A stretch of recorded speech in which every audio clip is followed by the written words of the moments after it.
咱们今天就来聊一聊手工淘金斗的使用场景啊。碳素的加厚的碳素钢材质的手工淘金斗非常的结实。我们来看啊，它的厚度足有半厘米的厚度，看清楚啊。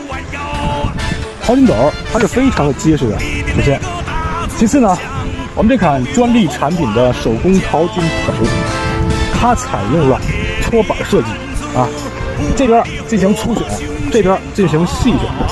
粗选加细选结合，它可以极大程度的提高你手工淘金的效率。然后呢，它与手工淘金盆的区别，我们来对比一下啊。哎，淘金盆其实很小的，它只有淘金斗的一半大小，看到了吗？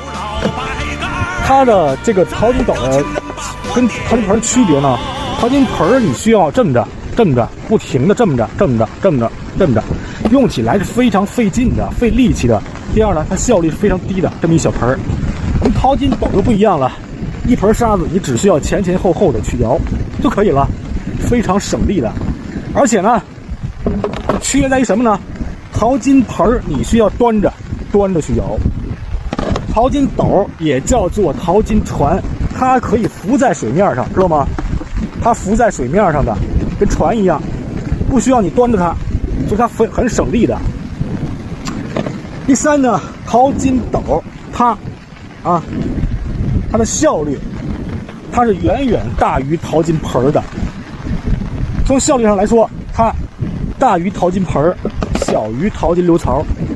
从尺寸上来说，它比淘金流槽，比小型即使是小型的淘金流槽，也没有它更轻便、更方便携带、更方便使用。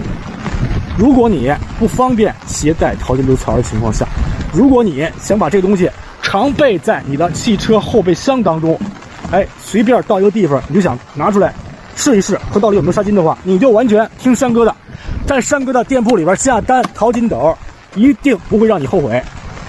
山哥这款塑钢材质的淘金斗，淘金斗的外观都差不多，样子都差不多，但是材质不一样，厚度不一样。山哥这款淘金斗采用塑钢材质的新型塑钢材质，类似塑料但不是塑料，不老化，非常结实。有喜欢这款淘金斗的朋友，可以在山哥的店铺里边拍下付款。